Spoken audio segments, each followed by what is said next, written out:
so they can't show off their stuff. And I think the good thing for Mamedyarov is he doesn't have to change his normal style in this matchup.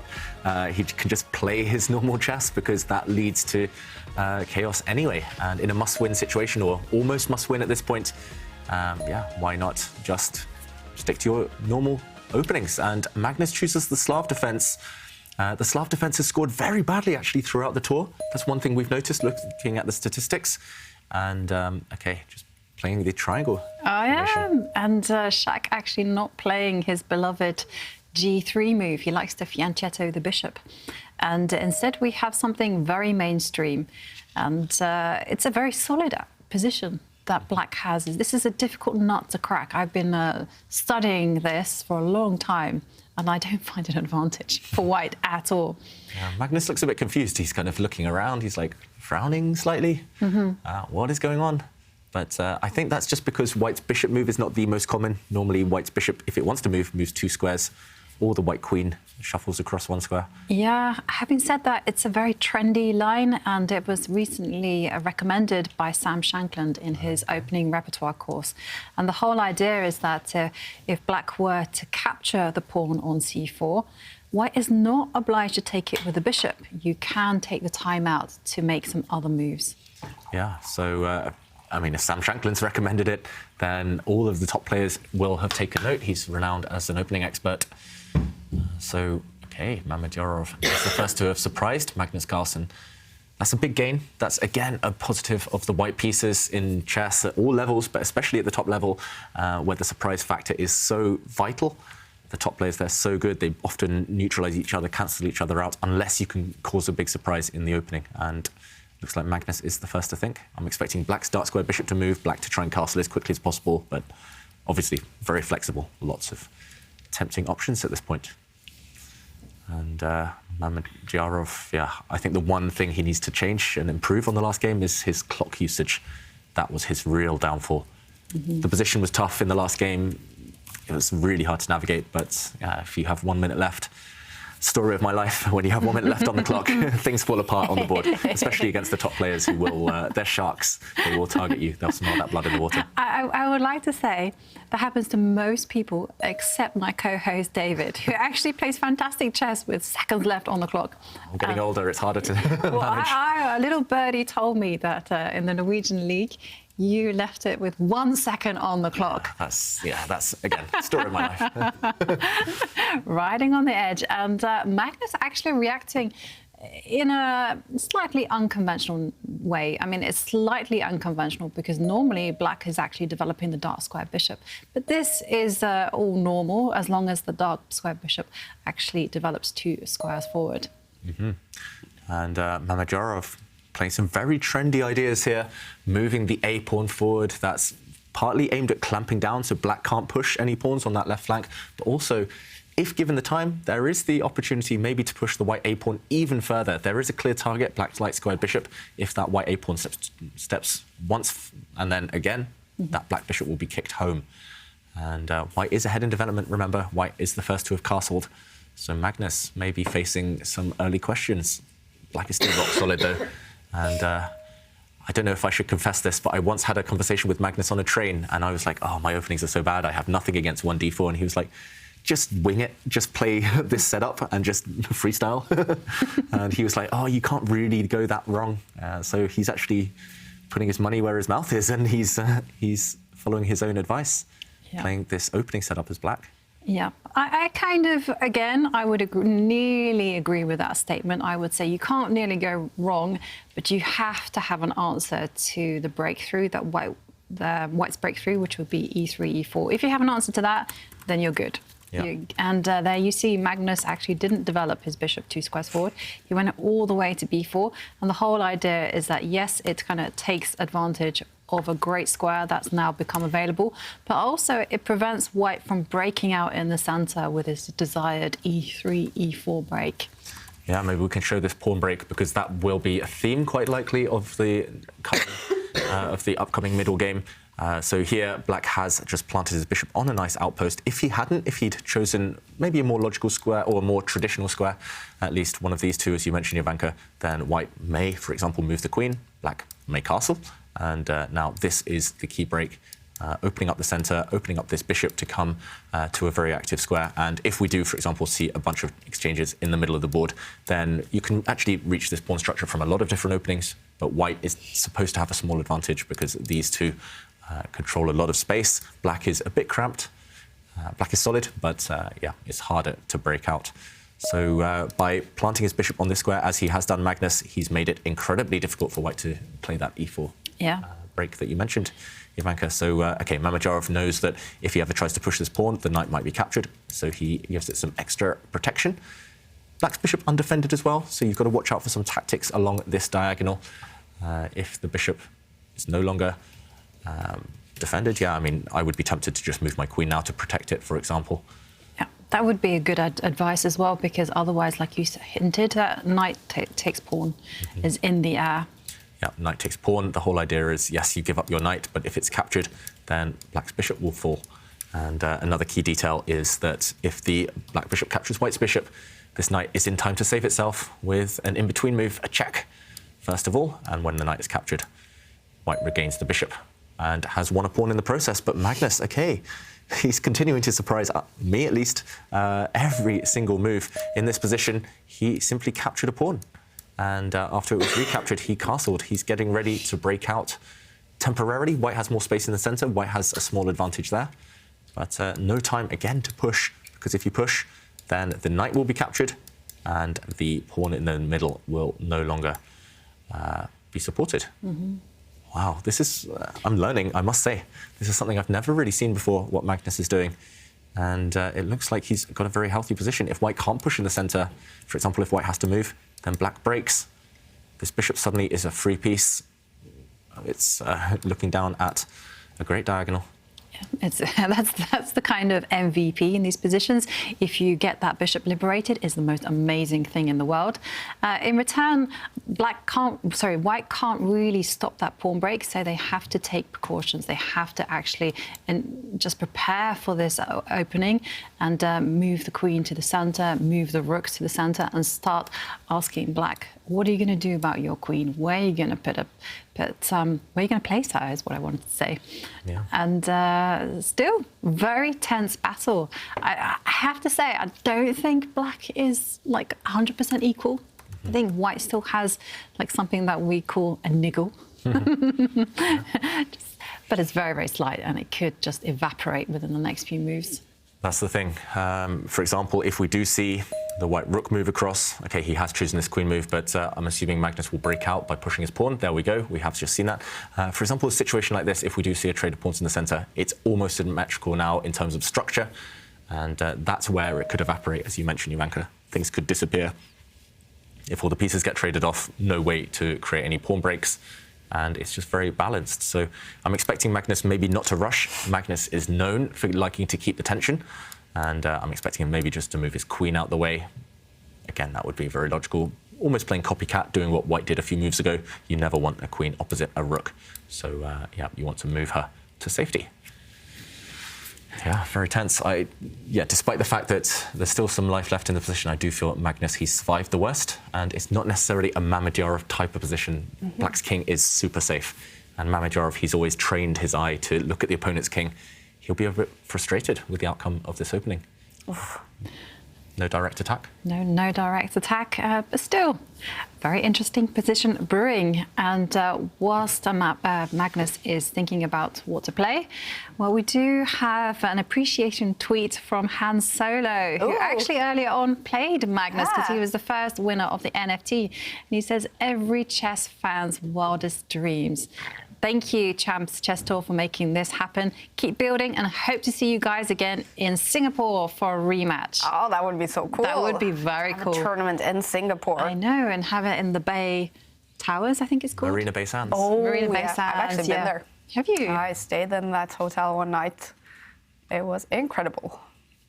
It's on my bucket list. I have a few places in Asia that I would love to go, and Singapore is one of them. And whilst the players are also still thinking, we do have a picture of hang on, let me just get the name, EMGE Mikolai trying to solve the puzzle. Oh, I want to see that. And he says, I've got this one. He's not going to post the answer, but again, he's going to repeat David's advice. It's way how you should try to solve it. You got to think outside the box. I see a lot of people suggesting checks, but you don't necessarily have to capture a piece. That's a big hint. Okay. Keep those pictures coming as well. We want to see how you guys are working on this super duper hard puzzle, mate in 2. Yeah, white to play. We should show it again because it is so difficult.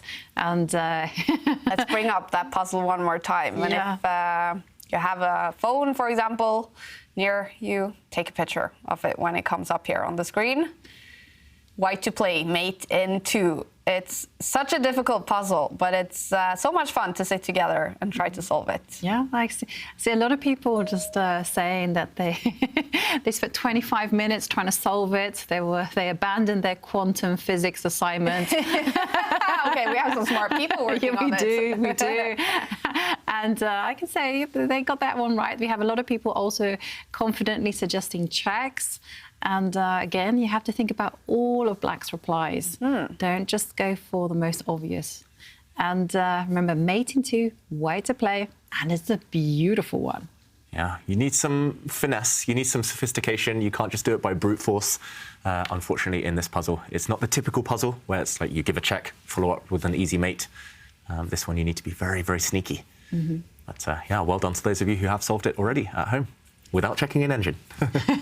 Is it difficult to create these puzzles as well? Do you have like people who are experts on, you know, making crossword puzzles, also making chess puzzles? Yeah, we call them composers. So this is an endgame study. You compose the study and these various different types of compositions. There are specialized people. I mean, I was recently reading on Twitter that a fellow grandmaster from Poland, he entered the World Chess Problem Solving Championship. And, wow. He's won the title, I think, a few times, but even he struggles to solve some of these different types of positions. And often it takes hours, months, days just to come up with these ideas, and it can take just as long to solve them. But one of my friends, he actually was a world champion in solving problems, and I asked him, you know, which one is easier, solving problems or actually playing chess? And I was surprised by his answer. He said actually solving problems is easier because he says you know there is an answer.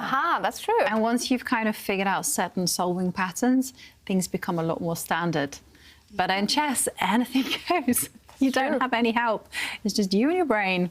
Yeah, in chess, we're guessing half the time. We know that 5 or 6 different moves will probably lead to an equal position.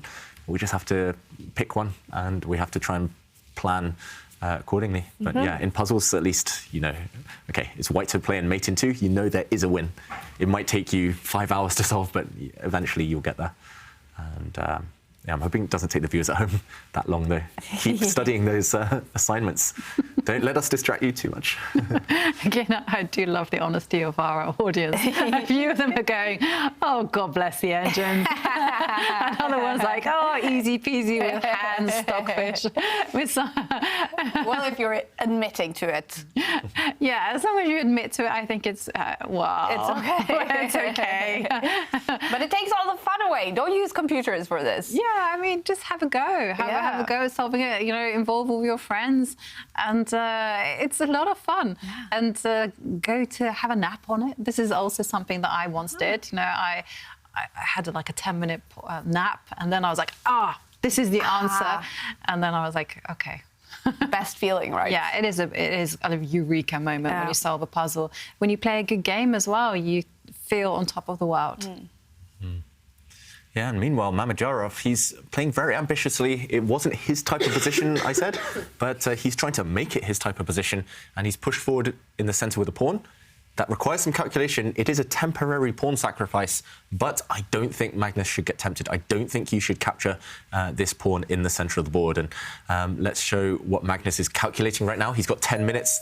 And, OK, I was going to say he might be calculating moves such as this one. First thing you look at, white has pushed this pawn forward in the middle. It is attacked twice, defended twice, but you can remove a defender. So you can capture the knight on c3. White will take back. And, for example, you could jump forward, win a pawn with the black knight, attacking this bishop as well. But the downside is that after an explosive knight takes pawn capture, blowing open the centre, remember this line that we talked about, the black queen vulnerable?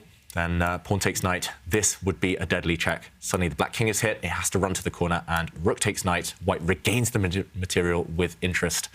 And here white has won a pawn, but more importantly, attacking the queen, attacking the bishop, and attacking this pawn on g7. This would be deadly. So Magnus, he didn't get tempted to get greedy after the pawn push yet. Instead, he moved his knight into the center. I was going to say, if you want to play it safe, you could also move your queen off that central line. But Magnus, perhaps worried about white stepping even further forward with his pawn, he's blockaded. And a couple of threats have appeared as well. Queen takes knight, for example, is one threat. The knight a bit loose in the middle of the board. And also, in some circumstances, you can take this bishop, which is defended, but maybe that would be a favorable trade for black. What do you think of this one, Ivanka? Suddenly it's really heated up. I thought we'd see a slow maneuvering game, but it's getting tactical. It definitely is getting wild. I mean, with these two players, I think it was only a question of when. And like you say, it's a very complicated position, especially when you're in these positions where there are no pawns in the center. Everything is very much on a move-by-move basis. Everything is going to hinge on how you develop the pieces, how you activate them, whether you give them a role, whether you can pose problems for your opponent. And at the minute, it is Magnus saying to Shak, how are you going to defend your knight? How are you also going to preserve your light-squared bishop? Yeah. And I've got to admit, this is one weakness that I feel I have in my game when it's purely about piece play, when I prefer it when there's some pawn structure questions, when there's some pawn breaks to play for long term, when it's purely just, OK, I have to move my knight. Wow, OK, Mamedyarov gives up a piece, but there is a trap involved. I think this is OK. Wow, what a move that is, so creative. But yeah, when it's just about pieces, you have to just calculate, you have to work out every single option. We have to jump back in because... Is it OK? This move made us both lean forward in shock. We were talking about how this knight is attacked. You have to defend it, have to move it. Mamedyarov said, no, I don't care. I'm just going to retreat my bishop. And Magnus doesn't take the bait. He moves his queen away. If the queen had come to capture this white knight, then the white bishop just moves and the queen is trapped in the center of the board. Yeah. Wow, this is really beautiful. I mean, it looks like the queen should have some escape route, but no, she's attacked twice as well, a double attack. And there's no way out for her. Every square she wants to run to is covered by one of white's minor pieces. So, yeah, what a trap. That is not obvious at all. It did cost Mamedyarov a couple of minutes, though, retreating to the square with his bishop. And Magnus said, OK, I know you spent a couple of minutes playing this really clever trick. I'm not going to fall into it. I'm going to move my queen to safety.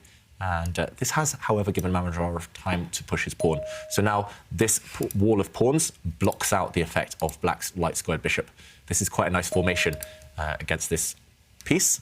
And just before there was any problem with the white knight, Mamedyarov has blocked and plugged this diagonal with white's bishop. It's still a bit loose, I've got to say, for Mamedyarov, but if he can solve the issue of his knight, the tension, at least along this diagonal, then white should have a small advantage due to a superior pawn structure. Yeah, but there's a lot of tension with that knight, and it does feel like Magnus has a sacrifice brewing. Mm-hmm. Which sacrifice would that be? Yeah, I can't see it just yet, but I'm thinking of jumping with the knight to some strange square, but it doesn't quite work. Yeah, it doesn't unfortunately. Quite work, no. Yeah, maybe, I mean, Mamedyarov with this last move, he's getting ready to double up his two rooks. He's going to put them both on the d-file. Maybe Magnus should play copycat. Maybe he should do the same. Mm-hmm. For example, the black rook in the corner is the only piece that's not really joining the action yet, but you can move your rook up the board and maximum tension here. I mean, look at all the rooks pinned against this knight, all the other rooks, all of white's rooks, just tied down defending this knight. I mean, I would, if I were that knight, I would want to run away, hop away as soon as possible, because it's just so uncomfortable, this central tension. I really like that plan. Mm-hmm. I think that's like the one that you play without thinking. Is it possible to also take use of the dark squares and move the knight to the edge of the board with the idea of hopping in to the f4 square? Yeah, maybe hopping in here later. For example, if white plays too slowly, if white moves the king, you could, maybe not right now, but let's say white, I don't know, moves the bishop. Now you could hop into this square, because after bishop takes knight, the white knight would no longer be defended. So this would be one clever idea, potentially. That looks very tempting as well. That would be maybe a Magnus way of doing it, but first he improves his remaining pieces. I'm just laughing because the computer's like, top suggestion, move the rook, closely followed by second suggestion of moving the knight to the edge of the board. Yeah. So we're both right. Just a matter of taste. Exactly. And that's the thing in these middle games. It's still maximum tension, all the pieces on the board. And it is a matter of taste. This is where the players can kind of put their real stamp on the game. And Magnus is trying to put his stamp on by playing positionally, improving all his pieces. Mamedyarov is still unable so far to get that activity that he's really craving right now, especially down in the match. Yeah, it's all about the d-file, all about this central file with the rooks lined up against each other, staring off. And yeah, the clock times, at least this time, Mamedyarov, he's not too far behind, unlike game one. Yeah. So he'll be happier. But yeah, all to play for. Bar slightly over to Magnus Carlsen's side. He is up by 1 point after winning game 4. In the other games, I think actually bar is, well, it shifted now in the game between Arjun Erigaisi and Wesley So. Roughly in the middle, maybe slightly over to Wesley So's side. In the middle between Giri and Duda, it was Duda who won the first game there. And it is definitely over to Prag's side in game 2 against Liam Le. So maybe Prag, just like yesterday, is winning the first 2 games. But yesterday it collapsed for him. He did lose the match eventually, even if he won the first 2 games. Is it? We do have 4 players on site in San Francisco in the US. And Tanya is also there together with, I mean, there's a bunch of guests there every day, Tanya. And who's in San Francisco with you right now?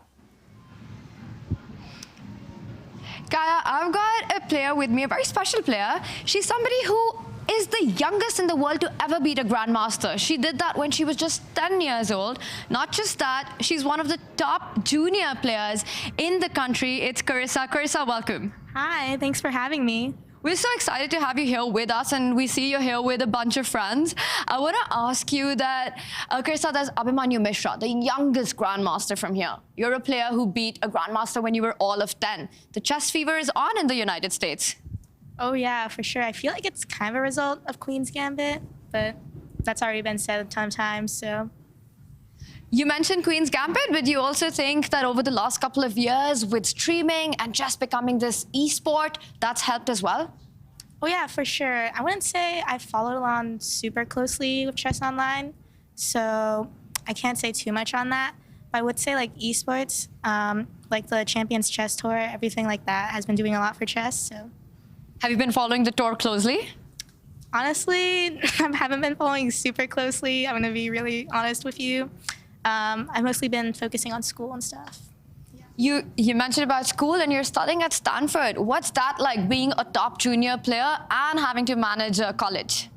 Yeah, I guess like this first quarter, I haven't really been doing a lot of chess. So the US championships happened recently and I skipped out on that just so I could sort of figure out like a balance between my chess and college life before I get back into it. But all your friends here, they're all strong players. What's the chess scene like in college to play in college teams? Yeah, we have a chess club. It's kind of vibrant, but we're gonna play Pan Ams and maybe a few other team tournaments throughout the year. You mentioned you haven't been following the tour so closely, but Wesley was one of the top performers in the Champions Chess Tour the last year, and he is making his debut for this year, this time in the finals. Are you rooting for him? Oh yeah, for sure. Wesley and I have met, well, we played like on the same team at Olympiad, and he's a great guy, so he's definitely my favorite here to win. The Olympiad still has some rough memories for me, Carissa. But I have to ask you, it's always amazing to see the US team and the youngsters there because it feels like there's a really healthy competition and a really good relationship amongst all of you. You guys seem like you're great friends. Oh yeah, for sure. I would say I'm like very close with everyone on the US team. I don't know, the community is just really strong. We do like a lot of team bonding, so I think that really helps, especially for our performance at the Olympiad. And what about speed chess? That's something that I know the US players love. Having Hikaru here as well, one of the best speed chess players. Wesley, who just won the Global Chess Championship. How's that? Do you also enjoy Rapid and Blitz? Oh yeah, I'm definitely a fan of Rapid and Blitz. I can't say I'm very good at it though, but something I like to do in my free time. All right, awesome. Well, enjoy the games here today, and we're really glad you could join us. Thanks. Thank you. How cool to hear from Carissa Yip, an international master, 19 years old, now focusing maybe more on her studies at Stanford. But it must be so cool to be a part of American chess with high school teams and college and university teams and just the team spirit that they're so good at in the US. Yeah, definitely. And also the US team had such great team spirit. I know the female team this is, and maybe probably the open team as well. But yeah, they're a great bunch of women. And they're very ambitious and also great spirit, and she's at Stanford as well. Has such good chess pedigree. Daniel Naroditsky was there. Alexandra Botes also studied there. You know, it's just a fantastic place to be. Wow. And the future must be super bright for American chess, both for the women and for the male players. Youngest grandmaster ever, Mishra, is an American. Yeah, I mean, we talk about India quite a lot. Now we talk about Uzbekistan after they won the Olympiad. But the US, I mean, they've got such strength and depth. And especially the last few years, there's more and more support for the young players financially, and a lot more playing chess professionally, which is really nice to see. There's always been plenty of talented players over there in the US, but now more and more through streaming, through playing, they're kind of making chess their lives. And yeah, I think that does start at school, and it does start with that kind of team atmosphere. I'm a bit jealous of that. I wish we had that in the UK, in other parts of Europe. It really does lack there. But yeah, in the US, I mean, Carissa is just one of many, many talented young players in the US. It's great to see. Yeah, how cool. And Magnus Carlsen, he is in the US. He really enjoys being in the US. He travels there quite a lot right now, playing Mamedyarov with the black pieces. And we've mentioned a bunch of times, it is with the white pieces that it seems to be going best for these two players against each other. But right now, the bar is definitely over to Magnus' side. Yeah, it feels like Magnus has outmaneuvered Shak somehow. It's still very tense, very unclear. And I'm struggling to see the breakthrough for Black. I don't see any immediate way to take advantage of this tension in the center. Maybe Magnus as well, slightly frowning. He'll sense that he's doing quite well. Also, just while we were having that interview, Mamedyarov lost 2 tempi. He dropped back White's knight in the center, then he planted it back in the center of the board, avoiding a trade of rooks, avoiding going for that simplification, which might have equalized the position. And it feels like now is the moment for Magnus to take advantage. But how, Jovanka? Yeah, I mean, I was thinking about this. I mean, why does the bar love Black's position so much? And for me, the move that kind of keeps on jumping and is jumping out here is just simply to put the knight on the edge of the board and try to control the dark squares. There's a lot of tension around the squares of g3, f4, e3, and we have to remember there is pin on the c5, g1 diagonal. Yeah, I mean, there's a lot of targets there. Black's bishop could get greedy at some point, start munching on all those pieces. But yeah, as you mentioned, Jovanka, this move very tempting, bringing the knight into a hole on the g3 square. The computer, we actually see Stockfish's suggestions in front of us. The computer advocates not improving the knight yet, but first improving the black bishop and bringing it to a nice open diagonal, cutting across. It looks like it's hitting thin air, but it could support potentially later a knight jump into d3. That could just break White's coordination, some tactics with that maybe. The computer also suggests just stepping back with this knight. I think similar along the lines of what you were describing there, Jovanka, just dropping back with a knight and later on going in to the f4 square with the other knight, perhaps. The third move of the computer, however, is the one that really jumps out at me, really shocks me, because the computer's third choice suggestion is just dropping Black's bishop into a8. And that makes zero sense at all. But it just shows that Black can waste a move, Black can do nothing with his bishop and still maintain the advantage. So that's how dominant Magnus is right now. That's how much control Black has over the position due to the tension along the d-file, due to the tension along this diagonal as well.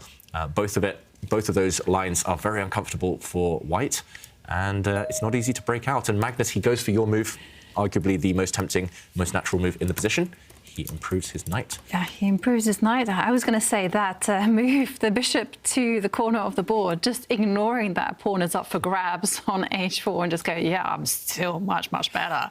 I mean, That would be so unnatural. Exactly. It would be so unnatural that if Magnus played it, I would be like, right, check him.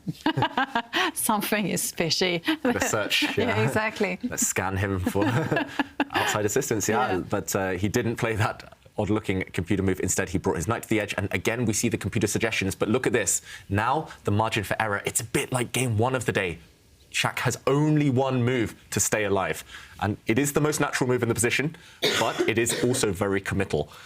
White's best move is to just bite the bullet, say, OK, I don't want to be pushed back any further. I have to kick you back. And to kick back this black knight, the knight will retreat. I'm not sure which direction it goes. It can step back this way, or it can step back this way.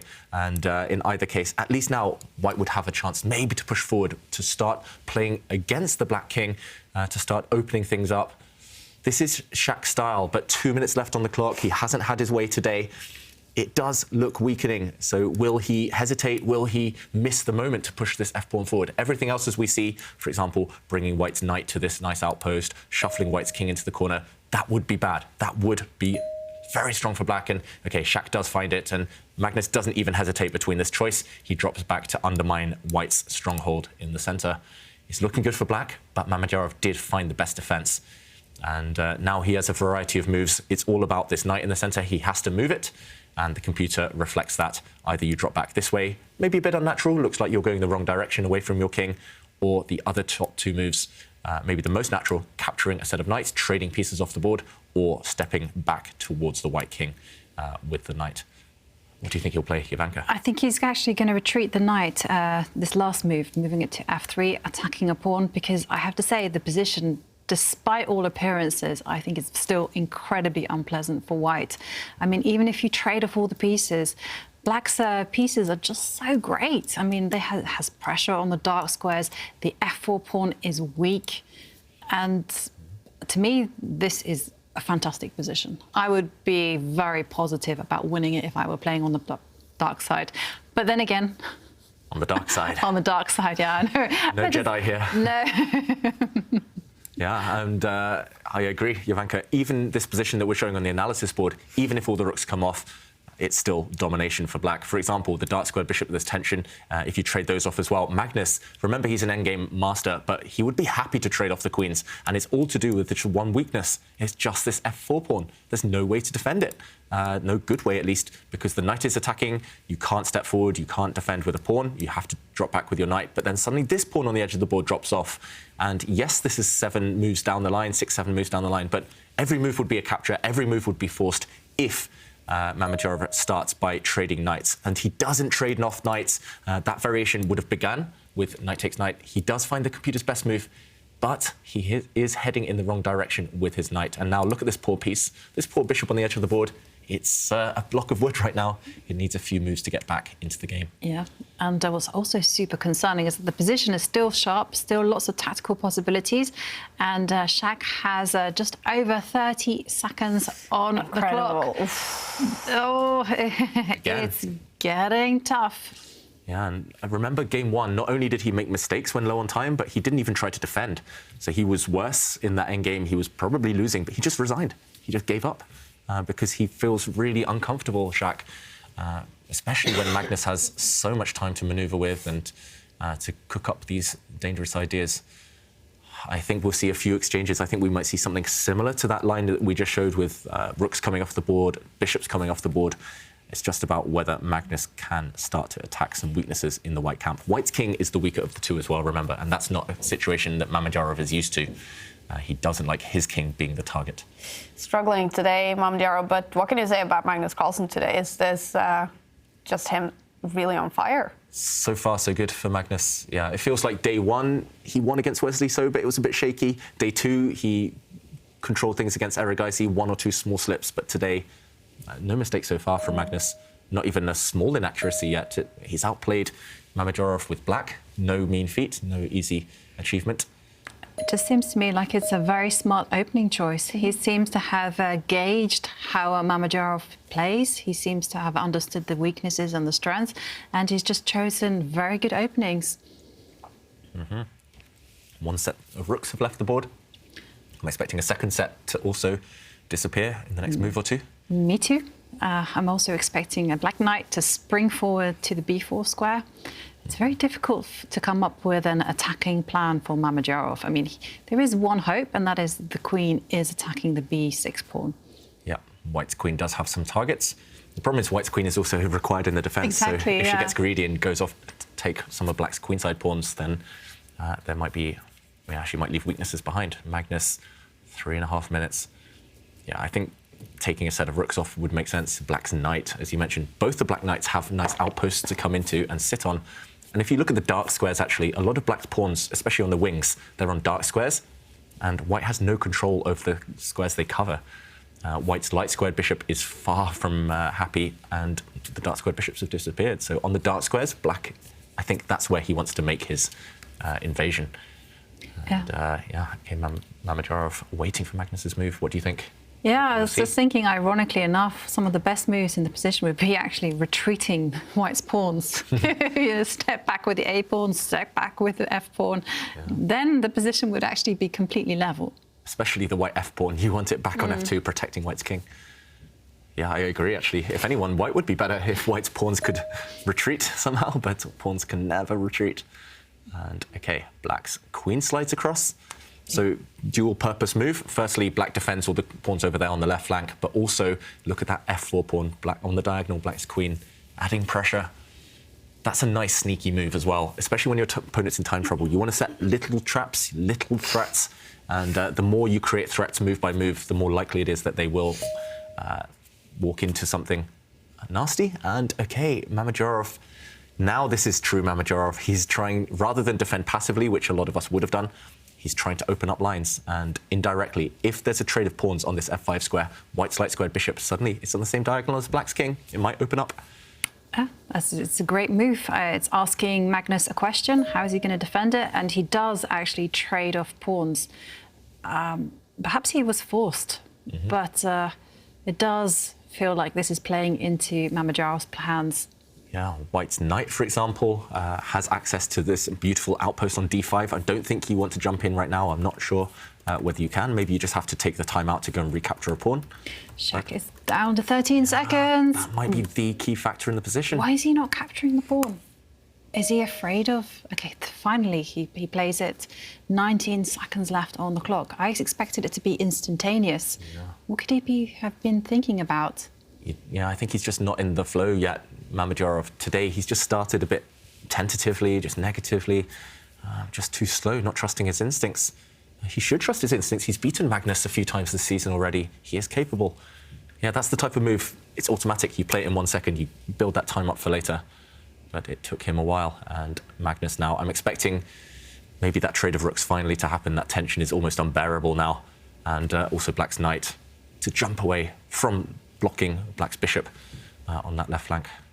Yeah. Just improve the black knights. I think that's the key. That is definitely the key. I mean, something that I would be attracted to is actually springing that knight to the b4 square, just liberating the light squared bishop, and then putting pressure on white's g2 pawn. Yeah, let's just quickly show this. Black has a variety of very tempting moves, and the most natural, I agree, Jovanka, is probably the strongest as well, bringing the knight, targeting this bishop, and more importantly, opening up this diagonal. And, I mean, you're forcing this bishop back to a terrible square, back on b1. And, OK, he does eventually play that. And Mamedyarov, he just has to move quickly. Nearly under 10 seconds, you just have to retreat your bishop. It's a bad piece. It's an automatic. There's no other option, really. You have to play it sooner or later. 4 seconds from Mamedyarov. 3 seconds. He trades rooks first. That's fine. And then he drops back his bishop. OK, but I don't know if that trade of rooks was the right moment. It feels like the other black knight is going to come in. Once the black knight comes in, suddenly the white king is almost caught in a mating net. If the black queen ever creeps in on the first rank, that's going to be checkmate. It can't right now. d1 is covered by the white knight. But if the black queen can ever break through onto this line, game over. So, OK, Magnus does come in with the black knight. Mamedyarov has to play for tricks. Black's pieces are so impressive, all on outposts.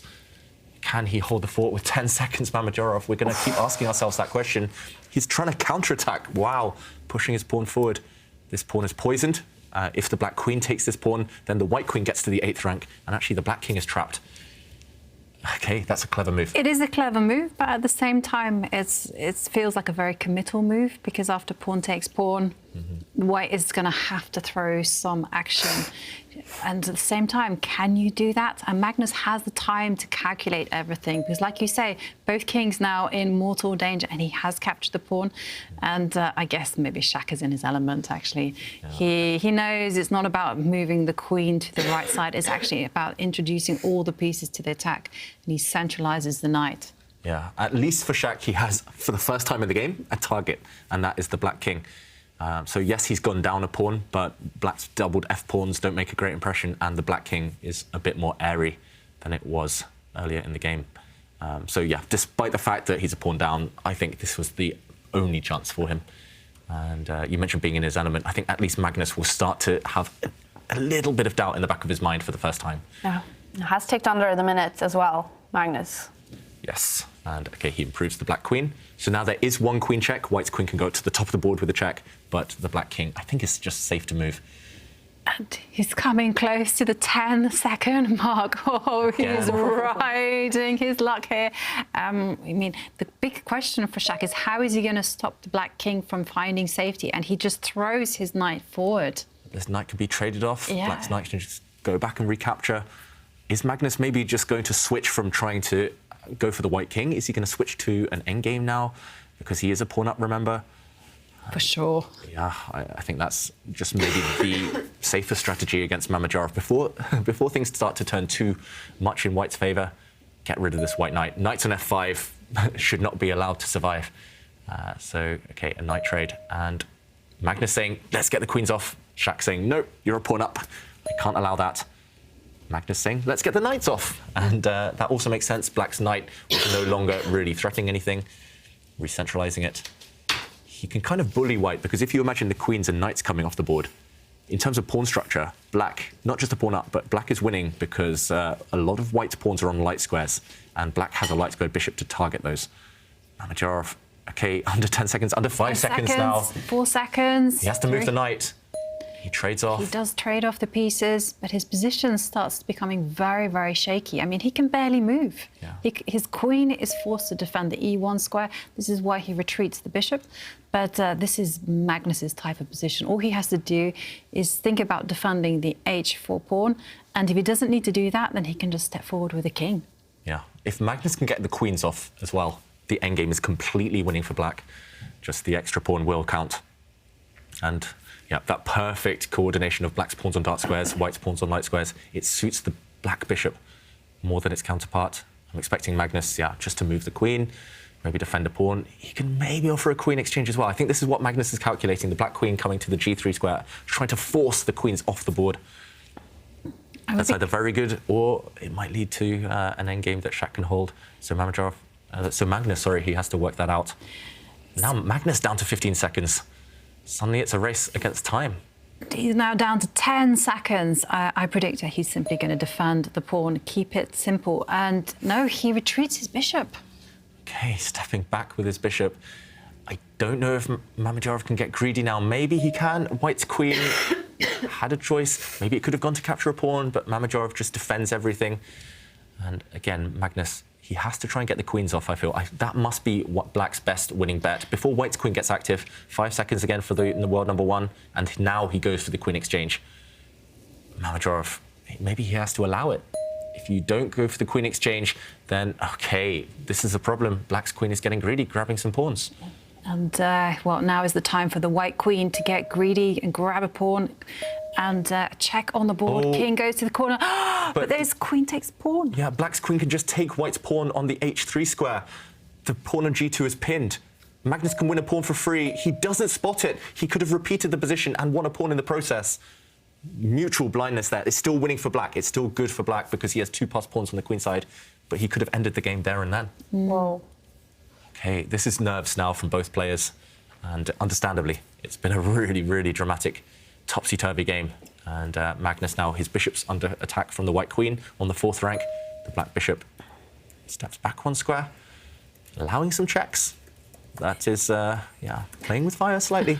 White's only chance to save this game is to give some checks, surely. Yeah, and here they come. And now there's another check. King has to hide Probably in the middle of the board, actually. Okay, He can repeat the position a few times first. That's what he's doing, Magnus, and now he goes to the middle. good strategy.